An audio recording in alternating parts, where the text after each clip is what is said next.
Isang magandang araw ng linggo sa inyong lahat mga bayang classmates. Weekend races po tayo ngayon para sa mga pakarerang na ihanda sa atin ng MMTCI at Philippine Racing Commission ng Decappers na magsisimula sa ganap na alas 2 ng hapon. 2 p.m. po tayo mga bayang classmates. Araw ng Sunday, 7 races pa rin po. At sa araw na ito ay tampok ang 2026 4-year-old and above imported local challenge race mga bayang classmates. Ano po, group 1 ba ito or division 1? Anyway, bago tayo magpatuloy, hari na yung mga nasa mabubuti kayong kalagayan at kalusugan sa mga sandaling ito para sa ating gagawing paglilibang mga bayang classmates. Ano po, 7 races. At i-welcome ko muna at pasalamatan ng ating mga bagong classmates, mga bagong subscribers dito sa ating channel. Welcome po at maraming salamat sa inyong pag-subscribe. Agaran lang ito dahil mag-aalas 12 na po, ano? Ating gabi, sinamantala lang natin kaysa bukas pa po or mamayang madaling araw tayo makapag bahagi ng giya, ano po, makapaggawa ng vlog. Anyway, naunti-unti ko na po at natapos. Muli sa ating mga bagong mga classmates, welcome po at maraming salamat sa inyong pag-subscribe. Okay, race number 1 para sa start ng winner take all, covers races 1 to 7. Magandang karera kaagad ang ating panimula. Magandang karera pero tanungan, ano mga bayang classmates. Anybody's race, magdagdag na lang sa, lalo na yung mga sasali ng winner take all from races 1 to 7 nga po mga bayang classmates. Dahil ang karerang ito ay talaga namang pakiramdaman, pakiramdaman nyo rin mga bayang classmates at tingin sa galawan ng mga bentahan. Ang ating mga pamilian, una number 9, Jobel's Glory with Ray Marximasio. Last 2 track records, parehong may 125 point something. Pangalawang pamilian, number 2, Marvelous Maxine with John Alvin Guse. Mga bahing classmates, kay ganda ng mga pinapakita nitong mga huling takbo niya. Ano po, kahit na po nasa 126 or 26 up, may 127.6 siya converted galing sa milya or 1,600 meters. Kaya siya pong ating pangalawang pamilian. Pangatlong pamilian natin ito para sa masa with Alot Peñaflor. Mga bayang classmates, merong tala ito na 126.4 at 126.6 din. Medyo nag-aabang lang ito ng tamang pagkakataon mga bayang classmates. Ika nga, nakamasid lang. Ang kalahok numero 8 para sa masa. Once na i-click ito or mabigyan ng magandang go signal dito sa karerang ito ay may tsansa po itong makadihado. Number 8 para sa masa. Yan, parang yung race number 1 pala kahapon. Ano po mga bayang classmates, na pinagwagyan ni Grand Laughter. Ayan, congratulations sa mga nakasabay kay Grand Laughter. Okay po, ulitin ko sa karera numero 1, anybody's race po iyan, pakiramdaman, lalo ng galawan sa bentahan, pati yung mga sasali ng winner take all. Ano po, bukod sa ating mga pamilian, number 9, Jubel's Glory, dahil may dalawang 125 point something, huling dalawang takbo. Pangalawang pamilian nga po, si Marvelous Maxine at si number 8, mabigyan lang ng magandang go signal dihaduhan. Magdagdag na lamang po mga bayang classmates. Race number 2, pantampok na pakarera ng Philippine Racing Commission, 4-year-old and above imported local challenge. Sa karerang ito, solo tayo, no? Number 4, Ace of Diamonds with Jonathan Vasco Hernandez. Kung mapapansin naman ninyo or makikita ninyo ang kanilang track record, para sa distansyang 1,600 or milya, hindi na natin nabilugan pala ito, 38 din, ano. Lamang talaga po ang number 4 na si Ace of Diamonds. Ayan, may 135.8, 136.4. Maglalaro ito sa 135 to 136 ang karerang ito mga bayang classmates, habang nakapirmi si Jonathan Vasco Hernandez. Ayan, solo number 4, race number 2. Good luck mga bayang classmates. Race number 3 para sa start naman ng pick 5. Ito magulong karera din to. Ano po? Isang palaisipan, makibalita at magdagdag kung sino ang nais. Bukod sa dikitang tiyempong mga naitala nila mga bayang classmates, may biglaan dito sa karerang ito. Biglaan, may biglaan sa likwatan, may biglaan ding ayaw munang umakyat ng grupo. Yan, ha? Dalawa po ang dating. Kaya may palaisipan at makibalita sa karerang ito. Baka dito magkaroon ng dihaduan kaagad, ano? Or dun sa race 1. 1 and 3. Medyo danger, mga bayang classmates. Ano po? Kaya sa mga sasali ng winner take all, go, go, go. Yung mga mahilig sa DD1, pwedeng magdihado sa race 1 at race 3. Total, ang gitna is Ace of Diamond. Okay po. Race number 3 tayo, pamilian ko. Itong tatlong nasa labas. Ano? Number 11, Sahib with John Santiago. Latest track record, 1 minute 28 sarado. Ayan. Bagamat ito 27.4, medyo may chance pa rin. Ano? May chance pa rin. Pero mas na ano ako dito sa tatlong mataas na numero na entries. Ano? Okay. Sahib, race number 3. Unang pamilya, number 11. Pangalawang pamilyan, May 10, nagsilbing batak nakaraan, may 1 minute 27.6 din ito sa kamay ni John Alvin Guse. Yan, 11-10. At isasama ko number 9, Tawi-Tawi Island with Patty Dilemma. Base sa track record, sa huling 5 takbo niya, 4 na beses na segundo, 1 kwarto. Ano po, premiado po ito. At ang huling track record is 128.4. Yan, pwedeng maipangsabay dito. 2 beses niya pala nagawa iyon, na 128.4. Kaya si Tawi-Tawi Island, pwede rin dyan. Okay po, ulitin ko. Magandang karera. Kalat-kalat din ito. Pero ang akin ay makibalita dito sa karerang ito kung sino ang may positive vibes. Okay po, good luck mga bayang classmates. Race number 3.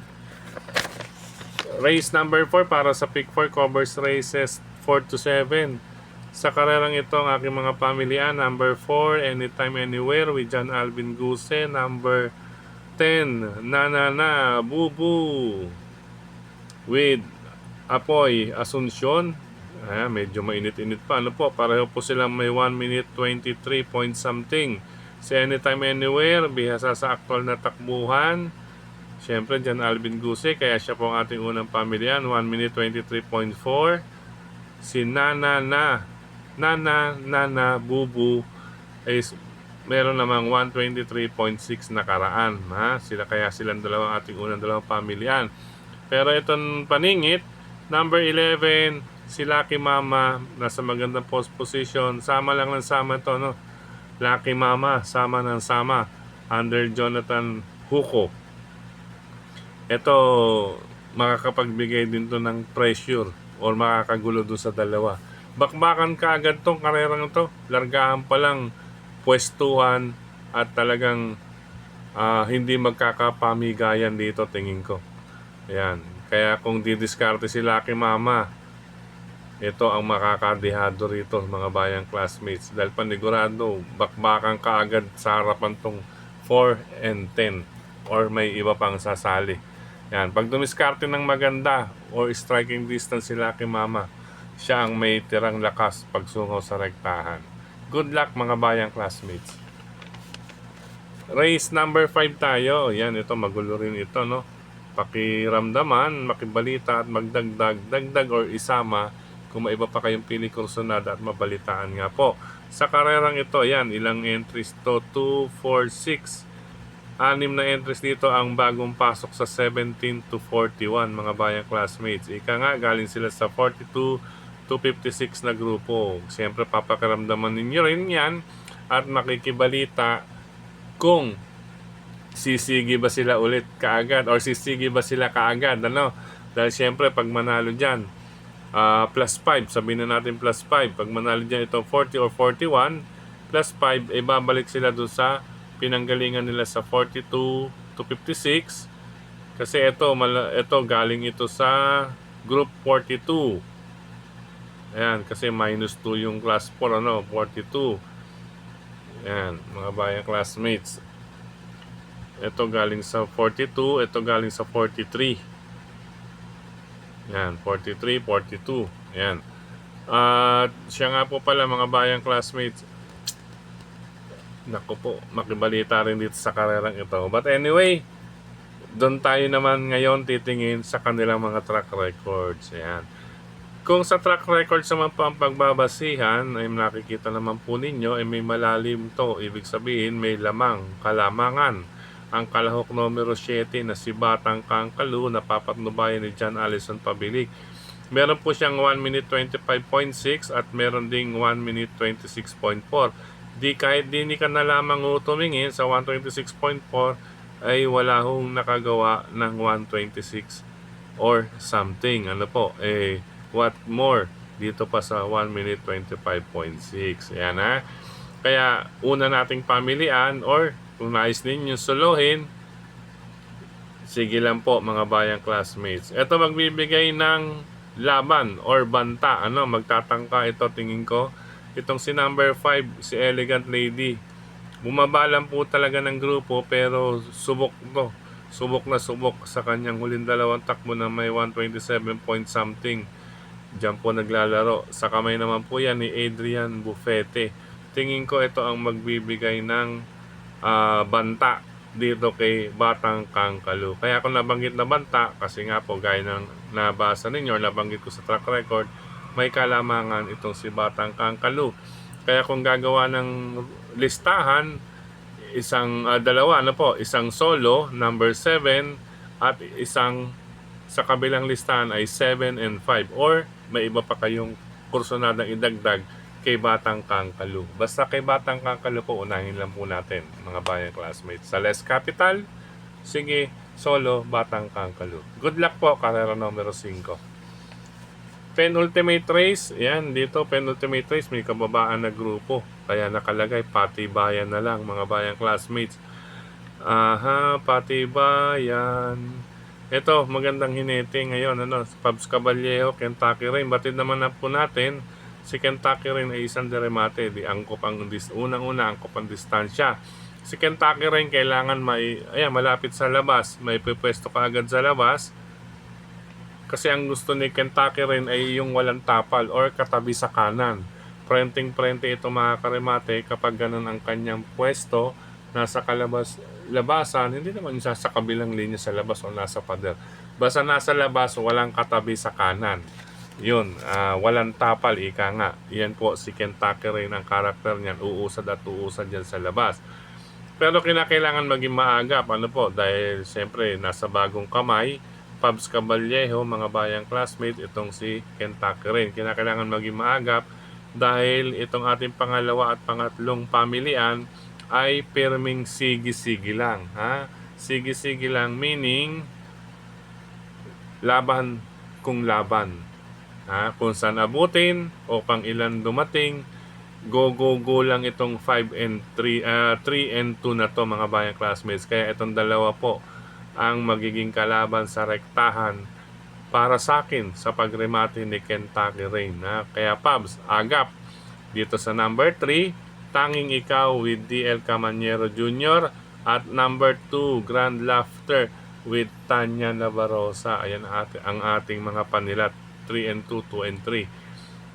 Kentucky Rain, agap lang sa labas, walang katabi sa kanan. Good luck, race number 6. Doon sa race number 6, mga bayang classmates, kung may iba pa kayong kursunada dyan, sige lang po, gaya nga na akin nabanggit, ay grupo ng mga bida po yan. Ayan, Patibayan yan. Ayan, sige lang, go lang kayo. Bukod kung may iba kayong kursunada sa 5, 3, and 2.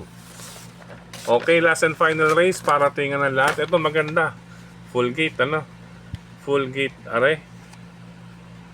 tama, full gate mga bayang classmates. Ayan, may kataasan na grupo 42 to 56 pero nagnasa bandang gitna ito, 48, 49, 50. Ang gandang grupo nito mga bayang classmates.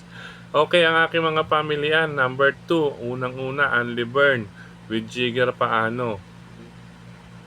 Ang aking basihan dito, ayan, may 126 din po siya mga bayang classmates. Ang aking pinakabasihan dito, maganda po ang post position. Si Anli Byrne, once na mag-dictate ito ng harapan mga bayang classmates, nasa tabing balya pa, kayang i-rate ito ni Jigger Paano. At ang kanyang huling 4 na track record ay paumento.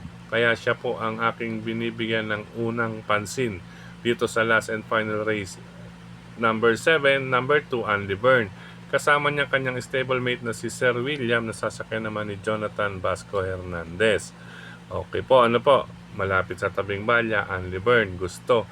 Ayun namang si Kentucky Rain, gusto nasa kalabas-labasan, basta walang katabi sa kanan. Yan. Okay, ang ating pangalawang pamilya, itong tambalang number 4. Ito parang may chance ito mga bayang classmates. 4, Big Battle with Patty Dilemma at Parisian Life with Dan Lazaro Camaniero. Etong si Parisian Life medyo ayan, may magandang track record din ito na 125.6 tagon-tago. Ito rin 125.4. Once na switch on ito mga bayang classmates, parang karugtong ito kay Batang Kangkalo, Batang Kangkalo dito kay na Big Battle. Yan mga bayang classmates, binibigyan natin ng chance sa pareho, couple. At ang ating pangatlong pamilihan, ito, sinubukan na nakaraan, nag-vicious lang. Yan, 29.4, siyempre vicious race, alalay lang yan. Dahil ang usapan naman dyan is makalabas lang ng aparado or makasalida ng maganda. Yan, may 125.6 siya. Kumbaga, sa latest track record, ito ang magiging basehan para kay Cluster with Adrian Bupete. Yan, Cluster, mga bayang classmates. Pwede rin po dito sa last and final race. Kumbaga, parang 4 na po ang kabayan natin dito, kahit kasali si Sir William. Ayan, 2, 4, and 12 po ang aking pamilihan dito sa last and final race. Since paratingan, magdagdag na lamang po kayo mga bayang classmates. Okay po. Good luck! Sa pagkakataong ito, muli maraming salamat sa inyong pagtutok, pagtangkilik, pagsubaybay. Higit sa lahat po ang pagtitiwala mga bayang classmates. Maraming salamat sa suporta sa atin ni Sir Mel Tipache. Siyempre nandiyan pa rin si Sir Dennis Gonzales at ang samahan ng friend. Ayan, Tita Ritz, happy birthday. Belated happy birthday, Tita Ritz Bugayong. Kay Kagawad. Kagawad ba chairman? Kay Tita Ritz. Yan, Tita Ritz. Diyan sa Celadon, San Lazaro, SM San Lazaro, Manila. Kay Tita Ritz, belated happy birthday. Siyempre pagbati, galing na rin sa samahan ng friend. Hello and happy racing din sa lahat ng admins at members ng grupo ng mga karirista sa social media, sa mga nagla-like, nag-heart, nag-share at mga nagko-comment. At syempre dito sa ating YT channel. Tukayong Frederick Abil, maraming salamat. At syempre sa lahat ng vlogger o nagbibigay ng giya sa social media, yan, supportahan din po natin yan. Hello po sa inyong lahat, sa mga fellow vloggers natin. Syempre kay Sir Dalubasang Muraod, kay Kid Abata, Brother Kid Abata, kay Atubudoy, Master Lekem, Alamid, kay Brother Morales, at ang iba pa natin nagbibigay ng giya. Siyempre si Quiapo, yan, bago nagbibigay yan, mga bayang classmates, po. Pero siyempre pagdating sa takilya, gaya po namin binabanggit, kayo pa rin po ang masusunod. Pingping Lechon Restaurant and OTB, yan, sa Laloman ni Cap Makachua. Visit Pingping Lechon Restaurant and OTB, dyan po masarap din maglibang. Kaya hindi sa iba pa nating mga OTB, sa Cafe Retiro, Stanley OTB, mga bayang classmates. Wala na po tayong hari ng Yambo, mga bayang classmates, dahil gigibain daw yung portion na yon ng Victory Liner. Ngayon, Scratch OTB, hello rin sa inyo. Siyempre, RT OTB, si kay Sir Jun Kapis, yan, hello sa inyo, Boss Jun. At siyempre kay Doc Bong Papa, kay Brother J, at siyempre kay Prof, hello sa inyo dyan sa RTOTV, yan, sa lahat natin nang nandiyan sa VIP at sa labas, hello sa inyo, happy racing dyan sa RTOTV. Siyempre kay Brother Rolly Parungaw, hello sa inyo brother, sa grupo natin dyan sa labas, RTOTV. At siyempre hello na rin sa Cresta OTV, Tatsuki OTV, yan, Buenas na OTV, daming natama dyan, supportan din po natin yan. Tatsuki OTV, Barkadahan OTV, yan, hindi ko pa rin nararating, po, dyan po palagi si Atubudoy sa Barkadahan OTV, sa Antipolo, near corner Jose Abad Santos, Manila, yan, Antipolo Street, ang Barkadahan OTV, nandiyan si Brother Atubudoy. At syempre sa Raymond's OTV with Brother Jeff Escultura. Brother Jeff, Yan, pagkakataong ganda ng dividendo ngayon para kay Brother Jeff, araw ng Sunday. At siyempre sa Kambingan OTB. Okay po, at sa lahat ng mga OTB, maglilibang, good luck, happy racing, happy weekend, have a blessed weekend po mga bayang classmates. Paalam pa samantala, kita-kits po muli tayo sa Wednesday, Wednesday, na susunod na pakarera, anong petsa yon? 12, 13, 14. Ayan, January 14. Then, after a month, Valentine na pala, February 14. Okay po, paalam pa samantala, ingat po sa lahat, have a blessed weekend sa inyong mga bayang classmates at sa inyong mga pamilya. Bye-bye!